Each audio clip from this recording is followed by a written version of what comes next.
Salut, bonsoir à tous les Africains, à tous les Ivoiriens, amis de la Côte d'Ivoire et amis de la Jossi Gang, j'aimerais ici vous saluer. Je suis Johnny Pacheco de la Jossi Gang. Et cette vidéo, c'est pour m'adresser à un individu au caractère ubuesque, sauvage, violent, barbare, grégaire et même grotesque. Un individu qui a confondu faire la politique et la voyousie. Un individu qui a confondu faire de la politique et faire du gangstérisme politique. Oui, ce personnage sombre d'esprit, qui est le reflet de cette petitesse intellectuelle et de cette sauvagerie comportementale. Je vais parler ici de l'assassin, du criminel, du fou de Nicolas Sarkozy. Comme vous le constatez, chers criminels, vous voyez sur mon t-shirt, oui, l'image du président Koudou Laurent Gbagbo. Nous sommes fiers de porter un t-shirt où se trouve l'image du président Koudou Laurent Gbagbo. Un président que nous avons élu de façon démocratique à travers les urnes, mais que vous avez bombardé, aujourd'hui transféré à la Cour pénale internationale pour mettre à la tête de notre pays votre ami Alassane Draman Ouattara. Alors, je suis venu vous dire ici, puisqu'il y a un phénomène dont les gens parlent aujourd'hui, on dit que les Africains meurent dans la Méditerranée en voulant aller en Europe. Mais Nicolas Sarkozy, moi je dis d'abord que partout dans la vie, quand on pose un acte, il faut s'arrêter pour faire le bilan. Oui, quand on va en guerre, à un moment donné, on s'assoit et on fait le bilan. Qu'est-ce que la guerre nous a apporté? Sur le côté néfaste ou sur le côté positif. Alors, aujourd'hui, vous êtes arrivé en Côte d'Ivoire. Votre action que vous avez, comment on appelle ça, perpétrée en Côte d'Ivoire, est-ce qu'on peut savoir le bilan de ces actions-là? Nous voulons savoir. Sérieusement. Parce que, aujourd'hui, nous avons eu des élections dans notre pays. Alassane Draman Ouattara, dont vous avez été le témoin. Voilà, parce que vous avez été témoin à son mariage. Alassane Draman Ouattara, qui est votre ami personnel, parce que voilà, aujourd'hui là les Africains d'après vous ne sont pas rentrés dans l'histoire, vous avez fait fi de leur volonté à travers les unes et vous avez bombardé la Côte d'Ivoire, tué les Ivoiriens, coupé plus de 3000 têtes avec vos soldats français installés en Côte d'Ivoire pour venir imposer aux Ivoiriens un président qui n'ont pas élu. Mais aujourd'hui, qu'est-ce qu'on constate?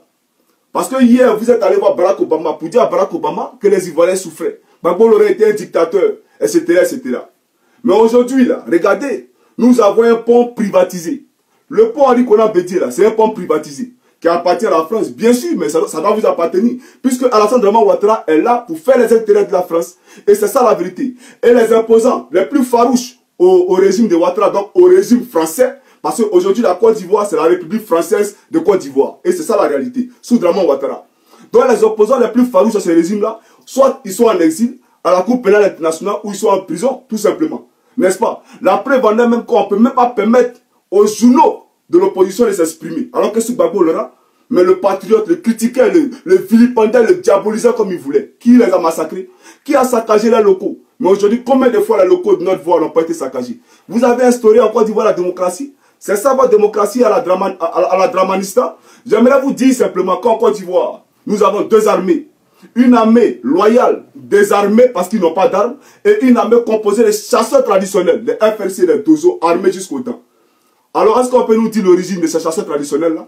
Est-ce que nous pouvons savoir où sont quittés ces FRC, ces Dozo-là? Aujourd'hui, ils sont quittés de nulle part, avec un Ouattara qui ne se réclame pas de la rébellion. Vous, la France, là, vous êtes un pays de droit, vous? Vous êtes un pays de droit? Dans tous les pays africains, vous cautionnez des rébellions. Vous accompagnez les rébellions pour aller tuer les Ivoiriens, pour installer des présidents que les Africains n'ont pas choisis. C'est vous là, on vous impose cela. On vous impose cela. Alors, expliquez-nous aujourd'hui, nous voulons savoir. Vous avez installé Alassane Draman Ouattara, votre ami. Mais ces rebelles-là, ils font quoi? Puisque ces rebelles-là, ils ont attaqué Gbagbo Laurent en 2002. En 2002, vous n'était même pas question d'élection. Et vous savez que si vous aviez laissé Gbagbo Laurent en 2005, mais Alassane Draman Ouattara n'allait pas être éligible. Et c'est ça la vérité. Parce que pour le même motif, qui ont annulé sa candidature en 1995, ce même motif allait être en cours et valable en 2005. Et vous le savez très bien. Nos chers amis, Gbagbo Laurent, là, allez le libérer. Purement et simplement. Parce que, d'abord, quand on vous regarde, vous la France, vous me faites pitié. Moi, je vous le dis sérieusement, parce que vous pensez que votre colonisation, certes, vous avez colonisé la Côte d'Ivoire, l'Afrique, mais c'est eux que vous avez colonisé, pas nous. Moi, je dis ici, Nicolas Sarkozy, je m'en fous de vous aujourd'hui et je m'en fous de vous demain. Et vous me face à face, je vous vois, je vais vous dire ce que je pense. Parce que vous m'énervez. Vous comprenez? Aujourd'hui, vous avez massacré des milliers d'Ivoiriens. Pourquoi? Pourquoi? Parce que le noir n'a pas droit à la vie. Vous êtes mieux que le noir. Votre sang, là, il est différent d'un autre. Mais Nicolas Sarkozy, vous ne vous asseyez pas sur un WC pour faire caca. Vous ne le faites pas. Vous êtes un mouéqueri, vous êtes un misérable. Et vous allez mal finir, je vous l'ai dit. Vous comprenez? Moi, je vais vous poser une question. En France, il y a les élections. Mais je pense qu'il y a la Commission nationale électorale, n'est-ce pas? Mais chez nous, en Côte d'Ivoire, nous avons la CEI. Et les gens disent que oui, Damana Picasso est venu pour arracher des papiers lorsque, comment on appelle ça, le représentant de Ouattara, qui était commissaire central à la CEI, s'apprêtait à proclamer les résultats. Mais il s'apprêtait à proclamer les résultats, pourquoi? Sans informer la LTI, et on a que la presse étrangère, France 24, RFI, etc. Mais d'abord, avant qu'il proclame les résultats, Gbagbo avait contesté, parce qu'au nord, là, hein, ses représentants n'avaient pas voté pour lui, il y avait un bourrage d'une. Il n'y avait pas de soldats loyaux qui étaient, comme on appelle ça, au nord, pour superviser les élections. Alors qu'au sud, il y avait les FRC. Alors, donc, tout ça était sur la table, les gens étaient en train de revoir les PV. Mais on voit un type de Ouattara qui se démarque pour aller proclamer les résultats. Mais tout ça là, on sait, hein, c'était une manipulation. Vous avez fait un truc comme ça pour montrer à l'opinion internationale que Gbagbo était un type violent. Mais vous savez dans le fond qui est violent. Le violent aujourd'hui là, le démon, c'est Alassane Draman Ouattara. Et vous-même là, vous êtes Lucifer. Et c'est ça la vérité. D'abord, je vais vous faire visionner une vidéo ici. Une vidéo de Youssou Bakaïko qui était le commissaire de la CEI. J'espère que mon temps me le permettra parce qu'il faut qu'on parle de la Méditerranée. Écoutez ici. Je voudrais d'abord remercier les Ivoiriens d'être aussi patients. Nous avons, depuis la fin du scrutin, entrepris de faire un travail de validation des résultats qui nous parviennent des différentes régions de Côte d'Ivoire et bien entendu des différents bureaux de vote et des différentes commissions locales. Ce travail se poursuit. Nous ne l'avons pas encore achevé. Quand nous serons prêts, nous nous tournerons vers la télévision pour vous communiquer les résultats de nos délibérations à l'ensemble de la population. Je veux donc leur demander d'être patients, d'être compréhensifs et puis de nous laisser le temps de travailler en toute sérénité. Vous laissez le temps à minuit, le délai de 3 jours, est-ce qu'il est extensible?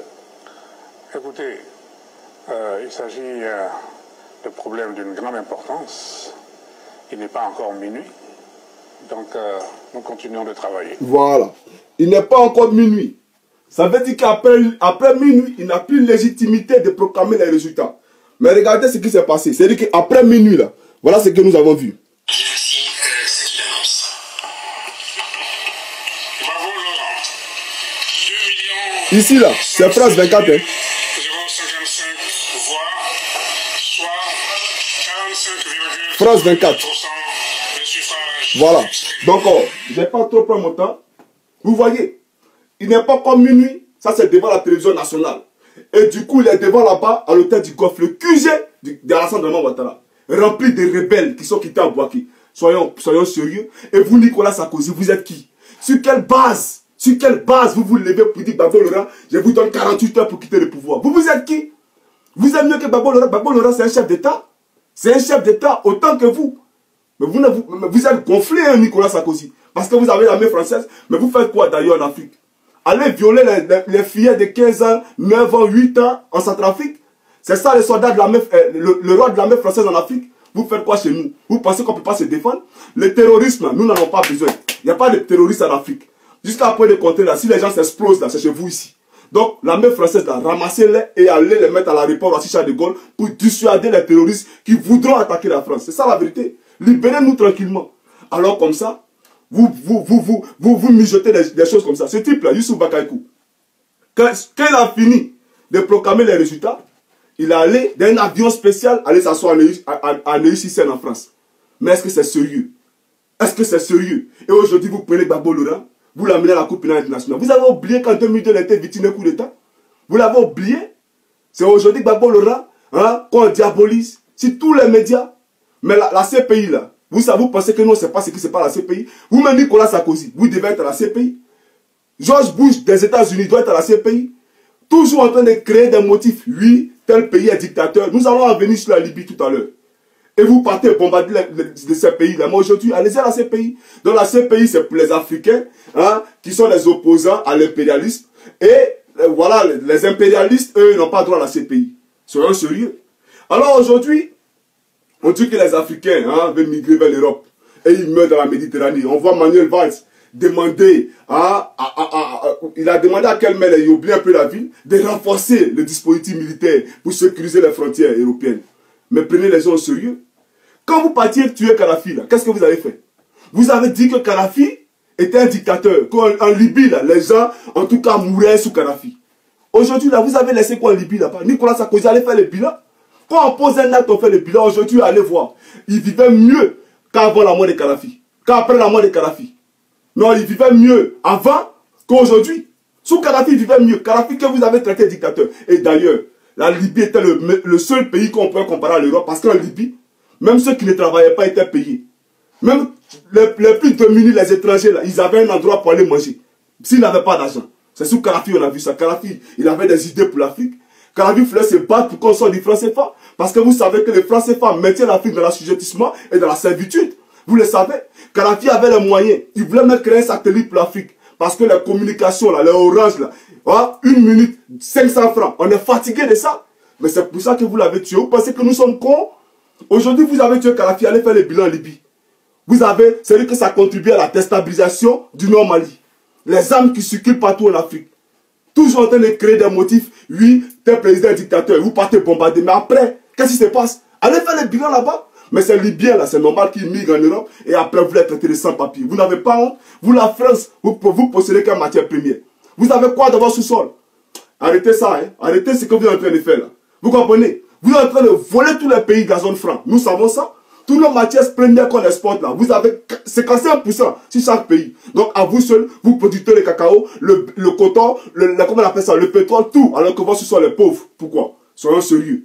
Alors Nicolas Sarkozy, moi je vous demande de libérer Gbagbo. Là, ces pays-là n'est pas indépendante. L'ami de Ouattara, Georges Soros, là, il finance ces pays-là, et nous le savons. Des juges qui ne sont pas indépendants, c'est eux qu'on dit qu'il y a justice. La CPI dit qu'il y a justice. Nous savons ça. Vous prenez Blé Goudé, vous l'envoyez à la CPI. Blé Goudé a fait rébellion. Le premier rebelle de Côte d'Ivoire, qu'il a même mentionné dans un livre, c'est celui qui va Guillaume. Et j'aimerais profiter ici pour dire à celui Guillaume, puisque lui, quand on lui demande pourquoi tu as fait la rébellion, comme si on peut justifier une rébellion, lui, Victor Hugo m'a dit que devant une dictature, la révolte est de droit. Mais Victor Hugo n'a pas dit de prendre les armes. Victor Hugo a-t-il pris des armes contre l'État français? Mais ce même Victor Hugo a dit que je ne suis pas d'accord pour ce que tu dis, mais je me battrai jusqu'à ma mort pour que tu aies le droit de le dire. Mais aujourd'hui, parce que nous parlons, on veut nous tuer, n'est-ce pas? Alors, mais Victor Hugo l'a dit aussi qu'il est pour la liberté d'expression. Vous êtes du n'importe quoi, vous êtes des déchets politiques.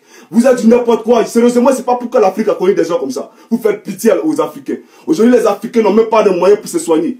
Nos hôpitaux qui sont... Regardez les conditions de salubrité dans lesquelles les hôpitaux sont. Et aujourd'hui, là, vous dilapidez l'un de l'État, en train de payer des résidences à Paris, etc. Nicolas Sarkozy, respectez les Africains. Nos parents, là, même le papa de Gbagbo, il a combattu pour la France. D'ailleurs, est-ce que vous n'êtes pas français? Sinon, les vrais Français, là, il vous le dit. Le papa de Gbagbo, Laurent, que vous voyez ici, là, hein, il a combattu pour vous. Quand Hitler était sur vous, là, il voulait vous tuer, là. C'est Gbagbo Laurent, son papa, là, qui est venu vous aider. Voilà. Et aujourd'hui, nous avons amené Alassane Dramane Ouattara, qui ne fait que embrigader les Ivoiriens. Voilà, ils sont en prison chaque jour, on les tue.